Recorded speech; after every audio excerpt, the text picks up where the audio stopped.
Hello all. ഇന്ന് discuss ചെയ്യാൻ ഉദ്ദേശിക്കുന്ന പുസ്തകം ഒരു ക്ലാസിക് പുസ്തകമാണ്. മലയാളത്തിലെ AR രാജരാജവർമ്മ എന്ന കേരള പാണിനി രചിച്ച ആംഗല സാമ്രാജ്യം എന്ന സംസ്കൃത കാവ്യമാണ് ഉള്ളത് കയ്യിൽ. ഇതാണ് പുസ്തകം. ആംഗല സാമ്രാജ്യം.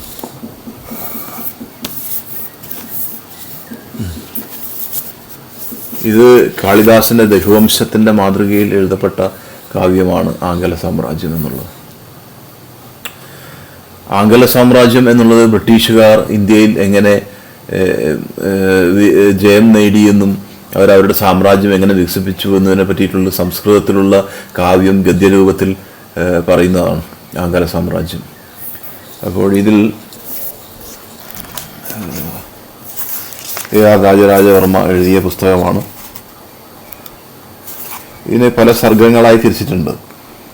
ആദ്യം അവരുടെ ഇന്ത്യ പ്രവേശം, പിന്നീട് ആദിചരിത് അനുവർണ്ണനം, പിന്നീട് കർണാടക സ്കന്ധനം, ഫ്രഞ്ചുകാരുടെ നിഷ്കാസനം, ഇരുട്ടറ വൃത്താന്തം, വംഗവിജയം, വംഗക്ഷോഭം, രാജ്യതന്ത്ര പരിഷ്കാരം, പിന്നെ മഹാരാഷ്ട്ര ചരിതം, മൈസൂറിലെ കലഹം, ടിപ്പുവിൻ്റെ ക്രൂരകൃത്യം, ടിപ്പു മദനം, ടിപ്പു നിഗ്രഹം, വെല്ലസ്ലിയുടെ പരാക്രമങ്ങൾ, മഹാരാഷ്ട്ര വിജയം, അങ്ങനെ വന്ന് പിന്നെ അവസാനം സിഖ് ശക്തി ശമനം, ഡൽഹൌസിയുടെ ഭരണപരിഷ്കാരം, ഇന്ത്യയിലെ സിപ്പായി ലഹള, രാജ്യാധിപത്യത്തിൻ്റെ മാറ്റം, സാമ്രാജ്യസിദ്ധി, ഇങ്ങനെ പോകുന്ന ടോപ്പിക്സാണ് അതിലുള്ളത്. 10-23 അധ്യായങ്ങളിലായി കൊടുത്തിട്ടുള്ള ആംഗല സാമ്രാജ്യം എന്ന ഗ്രന്ഥം. അപ്പോൾ ഇത് എങ്ങനെയാണ് കൊടുത്തിട്ടുള്ളതെന്ന് വെച്ചാൽ ഈ രീതിയിലാണല്ലോ. സംസ്കൃത കാവ്യം കൊടുത്തിട്ടുണ്ട്, സംസ്കൃത കാവ്യത്തിൻ്റെ ഗദ്യ വിവർത്തനം കൊടുത്തിട്ടുണ്ട്. ആ രീതിയിൽ ഇവരെങ്ങനെ ഭാരതത്തിൽ വിജയം നേടിയെന്നുള്ളത് ഈ പറഞ്ഞ ഓർഡറിൽ തന്നെയാണ്. ആദ്യമായിരിക്കും അവർക്ക് കിട്ടിയ ബ്രേക്ക് കർണാടകയിലാണ്. കാരണം ഈസ്റ്റ് ഇന്ത്യ കമ്പനിയുടെ പട്ടാളം എന്ന് പറഞ്ഞാൽ അവരുടെ കച്ചവടം സംരക്ഷിക്കാൻ ഉദ്ദേശിച്ചുള്ള പട്ടാളമാണ്, അല്ലാതെ യുദ്ധം ചെയ്യുന്ന പട്ടാളമല്ല ഈസ്റ്റ് ഇന്ത്യ കമ്പനിയുടെ പട്ടാളം. അവർ ആദ്യമായി കർണാടകത്തിലാണ് ഈ കളി തുടങ്ങിയത്. ഫ്രഞ്ചുകാരുടെ രീതി കണ്ട് അതിനെ അനുകരിച്ചു എന്നും പറയുന്നത് കേട്ടിട്ടുണ്ട്. പിന്നീട് അവർ ബംഗാളിൽ വിജയം നേടി. അവിടെ മുസ്ലിം റൂളറായിരുന്നു ബംഗാളിൽ. ഇങ്ങനെ അവർ ബംഗാളിൽ വിജയം നേടി. ബംഗാളിൽ പ്രശ്നങ്ങളുണ്ടായി, പിന്നീട് നഷ്ടപ്പെട്ടു, പിന്നെ പഴയതുപോലെ തുടരേണ്ടി വന്നു, പിന്നെ കുറേ കാലം ഉണ്ടായിരുന്നു. പിന്നീട് മഹാരാഷ്ട്രയിൽ സംഭവങ്ങൾ, മുസ്ലിം ഭരണത്തിനെ അടിച്ചമർത്ത ഔറംഗസീബിനെ അടിച്ച് തകർത്തിയ ഛത്രപതി ശിവജിയുടെ വിജയകഥകളൊക്കെ ഉണ്ട്. പിന്നെ മൈസൂരിൽ കലഹങ്ങൾ വന്നു, ടിപ്പുവിൻ്റെ ക്രൂരത, കേരളത്തിൽ പടയോട്ടം നടന്ന കഥകൾ, ടിപ്പുവിൻ്റെ നിഗ്രഹം, ബ്രിട്ടീഷുകാർ യുദ്ധം ചെയ്ത് ടിപ്പുവിനെ വധിച്ചത്, പിന്നെ വെല്ലസ്ലിയുടെ പരാക്രമം, പിന്നീടാണ് മഹാരാഷ്ട്ര വിജയം അവർ നേടുന്നത്. മഹാരാഷ്ട്രയുടെ ഇൻഫ്ലുവൻസ് ഡൽഹിയിൽ പോലും ഉണ്ടായിരുന്നു. ഡൽഹി ത്രോണിൽ പോലും മഹാരാഷ്ട്രയുടെ ഇൻഫ്ലുവൻസ് ഉണ്ടായിരുന്നു. പിന്നീട് അവസാനം ബഹദൂർ ഷാ സഫർ ആയിരുന്നല്ലോ ഡൽഹിയിൽ. അക്കാലത്ത് പോലും ഇൻഫ്ലുവൻസ് ഉണ്ടായിരുന്നു. ഡൽഹി ത്രോണിനെ ഇൻഫ്ലുവൻസ് ചെയ്തിട്ടുണ്ട് മഹാരാഷ്ട്രക്കാർ. പിന്നീട് മഹാരാഷ്ട്രക്കാർ യുദ്ധത്തിൽ ജയിച്ചപ്പോഴാണ് ഇവർ ഡൽഹി ത്രോണിൻ്റെ മുകളിൽ പിടുത്തം കൊണ്ടുവന്നത് ബ്രിട്ടീഷുകാർ. പിന്നെ മധ്യഭാരതം, അവസാനമായിട്ട് സിഖ് ശക്തി ശമനം, മഹാരാജ രഞ്ജീത് സിംഗ് ജിയുടെ കാലത്തിന് ശേഷം സിഖുകാർ യുദ്ധത്തിൽ ആംഗ്ലോ സിഖ് വാറിൽ പരാജയപ്പെടുന്നു എന്നാണ്. പിന്നീടാണ് ഇവരെ ഭരണം മുറുക്കുന്നത്. പിന്നീടാണ് സിപ്പായി ലഹള 1857 രാജ്യാധിപത്യത്തിന്. പിന്നീട് ബ്രിട്ടീഷ് സാമ്രാജ്യത്തിൻ്റെ രാജ്യാധികാരം നഷ്ടപ്പെടുക ചെയ്യുന്നത്, സാമ്രാജ്യസിദ്ധി.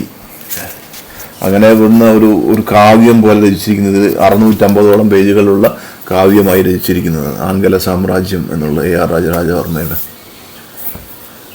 അപ്പോൾ ഇത് കാളിദാസന്റെ രഘുവംശത്തെ മാതൃകയാക്കി അദ്ദേഹം രചിച്ച കൃതി എന്നാണ് പറയുന്നത്. ഇതിലാണ് വ്യക്തതയുള്ളത്. നമ്മൾ ചരിത്രത്തിന്റെ വ്യക്തത കാണുന്ന ഈ പുസ്തകത്തിലാണ്. മറ്റേതിപ്പം നമ്മൾ സ്കൂളിൽ പഠിക്കുന്ന ചരിത്രത്തിൽ അതിൻ്റെ ആ ഓർഡർ എപ്പോഴും പഠിച്ചതായി ഓർമ്മയിലുണ്ട്. പക്ഷെ അത് എങ്ങനെ ചെയ്തു, എന്ത് ചെയ്തു. ഇപ്പം എക്സാമ്പിൾ മദ്രാസ് ആണെങ്കിൽ മദ്രാസ് നഗരം എങ്ങനെ ബ്രിട്ടീഷുകാരുടെ കയ്യിലായി എന്ന് പറഞ്ഞാൽ ആദ്യമായിട്ട് അവർ ചന്ദ്രഗിരി രാജാവിൻ്റെ കീഴിലായിരുന്നു മദ്രാസ്.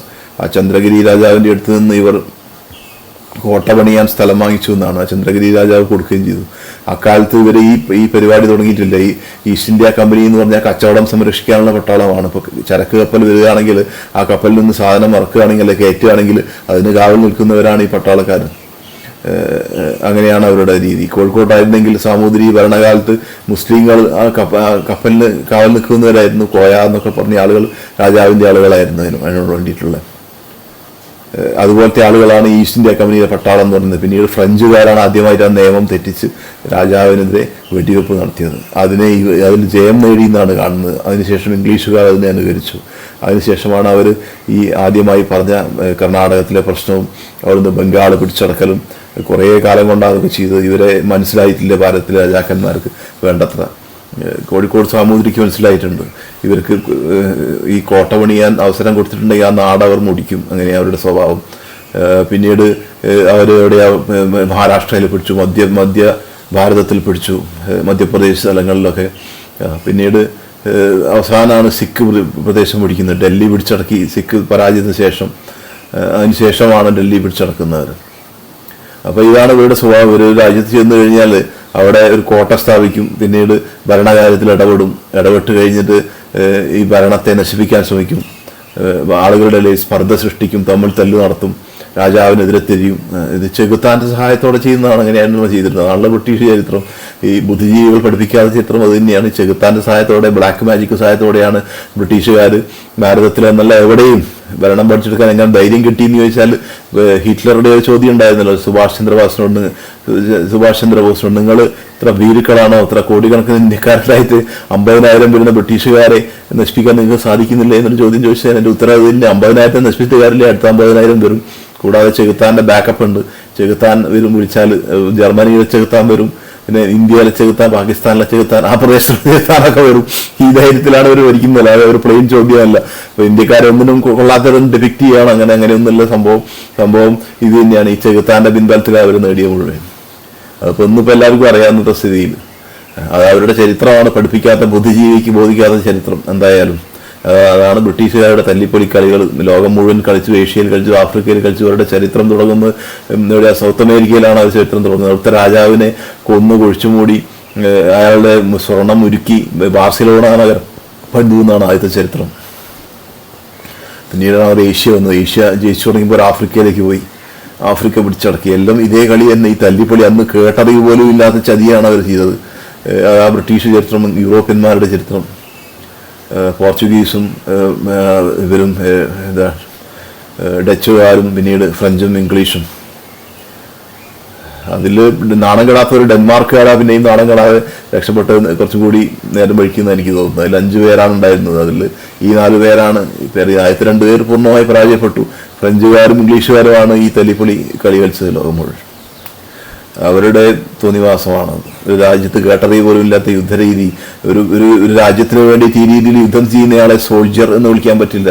ബ്രിട്ടീഷ് സോൾജർ അല്ല യുദ്ധം ചെയ്തത്. അതൊക്കെ പിന്നീടാണ് രാജ്യ അധികാരം ഏറ്റെടുത്തതിന് ശേഷം യുദ്ധം ചെയ്താൽ ഈസ്റ്റ് ഇന്ത്യ കമ്പനിയുടെ കാവൽക്കാർ എന്ന് പറഞ്ഞാൽ, if they are not following the rule in the war, they are not soldiers, they are war criminals. മനസ്സിലായോ? അതാണ് പട്ടാളക്കാരുടെ നിയമം. അവർ യുദ്ധത്തിലെ ക്രിമിനലുകളാണ്, വാർ ക്രിമിനലുകളാണ്. അവർ നേരായ വഴിക്ക് യുദ്ധം ചെയ്ത് ജയിച്ചവരല്ല. ഈസ്റ്റ് ഇന്ത്യ കമ്പനിയുടെ ബ്രിട്ടീഷ് പട്ടാളം വാർ ക്രിമിനൽസ് ആണ് അവർ. They are war criminals, they don't follow any rule. ഇവർ ഈ ബ്ലാക്ക് മാജിക് ഒക്കെ വെച്ച് ചെയ്തത് ബ്രിട്ടീഷ് പട്ടാളം ചെയ്തതല്ല. നമ്മുടെ സിനിമയിലൊക്കെ കാണിക്കുന്നുണ്ട്, will bring the Irish cavalry എന്നൊക്കെ പറയുന്നുണ്ട്. അവരൊക്കെ മാന്യത ഉണ്ടായിരുന്ന ആളുകളായിരുന്നു അക്കാലത്ത് ഐറിഷ് കാവലറിയൊക്കെ. അവരൊന്നുമല്ല വന്നത്. ഈ ബ്രിട്ടീഷുകാരുടെ ഈ കാവൽ പട്ടാളം, ഈ കച്ചവട ചരക്ക് കപ്പലിൽ കാവൽ നിൽക്കുന്നവരാണ് യുദ്ധം ചെയ്തത്. അങ്ങനെ യുദ്ധരീതി ഇല്ല ഒരു ലോകത്തും. അവരങ്ങനെ ചെയ്തിട്ടുണ്ട്. അവർ വാർ ക്രിമിനൽസ് എന്നാണ് വിളിക്കുക. അല്ലാതെ അവരെ പട്ടാളക്കാരെന്നുള്ള ഡിഗ്നിറ്റി നൽകാൻ പറ്റില്ല. മനസ്സിലായോ? അത് എക്കാലത്തെയും ചരിത്രമല്ല, എക്കാലത്തും തന്നെയാണ്, ഇന്നും അങ്ങനെ തന്നെയാണ്. ഒരു മാന്യത കളഞ്ഞത് തന്നെയാണ് ജീവിച്ചത്. ഒരു മാന്യതയില്ലാത്ത ആളുകളായിട്ട് തന്നെയാണ് പിന്നീട് ജീവിച്ചത് ഈ പറഞ്ഞ തോന്നിവാസം കാണിച്ച ജനവിഭാഗം. നല്ല ആളുകൾ എല്ലാ നാട്ടിലും ഉണ്ട്, നല്ലവരും ചീത്തവരുണ്ട്, സാധാരണക്കാരുണ്ട്. സാധാരണക്കാരോട് ചോദിച്ചാൽ, ലണ്ടനിലൊക്കെ പോയി ചോദിച്ചാൽ തന്നെ അവർ പറയുന്നത് അത് തല്ലിപ്പൊളികളാണ്. പരസ്യമായി സാധാരണക്കാർ പറയും റോഡിൽ സംസാരിച്ചാൽ. അവരുടെ ചരിത്രമാണത്. ഈ പറഞ്ഞ പുസ്തകത്തിലാണ് ആ ചരിത്രം. സംസ്കൃത കാവ്യത്തിൽ ഇങ്ങനെ ചതി എഴുതിയിട്ടുണ്ടെങ്കിൽ അതിൻ്റെ ആഴം മനസ്സിലാക്കാൻ ഉഗ്രനാഴം തന്നെയുള്ള കൃതിയാണത്. ക്ലാസിക് പദവിയുള്ള കൃതിയാണ് ആംഗല സാമ്രാജ്യം എന്നുള്ളത്. രഘുവംശത്തെ മാതൃകയാക്കി, കാളിദാസനെ മാതൃകയാക്കി രചിച്ച കാവ്യം, മലയാളത്തിലുള്ള ഉഗ്രൻ കാവ്യമാണ് രാജരാജവർമ്മയുടെ. ഇതിലാണ് വ്യക്തമായിട്ട് പറയുന്നത് എങ്ങനെയാണ് ബ്രിട്ടീഷുകാർ നേടിയെടുത്തത്. ആദ്യം ബംഗാളിൽ നേടിയതും കൽക്കത്തയിൽ സ്ഥലം പിടിച്ചതും പിന്നെ വേറെ അവിടെ ഒരു കല്യാണം കഴിച്ചതൊക്കെ പറയുന്നുണ്ട്. എന്താണ് കല്യാണം കഴിച്ചതിന് ഭാര്യയുടെ വീട്ടുകാർ കൊടുത്ത സ്ഥലം അവിടെ പണിതു കോട്ട എന്നൊക്കെ പറയുന്ന അങ്ങനത്തെ സംഭവങ്ങളുണ്ട്. മദ്രാസ്, കൽക്കത്ത, ഡൽഹിയിൽ പിന്നെ മുഗളന്മാരുടെ സ്ഥലമായിരുന്നു, അവിടെ ഉണ്ട് എന്തായാലും. പിന്നെ ബോംബെ, വേറെ പേര് ആണ് മഹാബാബുരം എന്ന് പറഞ്ഞാൽ അക്കാലത്ത് ബോംബെയുടെ പേര്. അത് മുംബൈ എന്നാണ് അറിയപ്പെടുന്നതെന്ന്, അത് അവിടെ സ്ഥാപിച്ചു.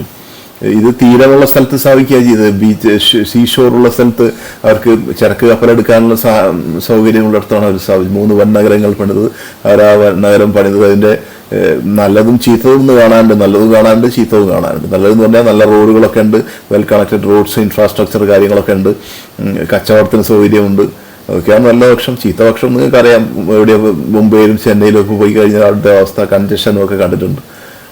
നമ്മുടെ കേരളത്തിലെ പോലത്തെ സ്ഥലത്ത് ജീവിച്ച ആളുകൾ അവിടെ എത്തിയിട്ടുണ്ടെങ്കിൽ അതിൻ്റെ ഒരു വല്ലാത്തൊരു എഫക്റ്റാണ് തുടക്കത്തിൽ. പിന്നീട് നമുക്ക് പണം വേണം, നമുക്ക് ജീവിച്ചേ മതിയാവും, നമ്മളും ജസ്റ്റ് ചെയ്ത് ജീവിക്കുന്നു എന്നുള്ളതാണ്.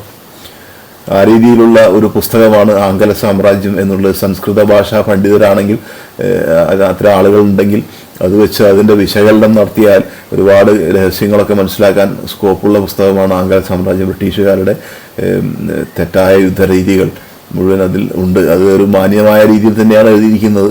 അധിക്ഷേപത്തിൻ്റെ ഭാഷയിലല്ല, സംസ്കൃത ഭാഷയിലാണല്ലോ. ക്ലാസിക് പദവിയുള്ള കാവ്യമാണ്, നല്ല ആഴത്തിലുള്ള ഭംഗിയുള്ള കാവ്യം. ബ്രിട്ടീഷുകാർ എങ്ങനെ ഭാരതത്തിൽ അധികാരം സ്ഥാപിച്ചു എന്നും ആ സാമ്രാജ്യം പിന്നീട് അസ്തമിച്ച ഈ കഥയാണ് ഈ മനോഹരമായ കാവ്യം, ആഴത്തിലുള്ള കാവ്യം. Thank you.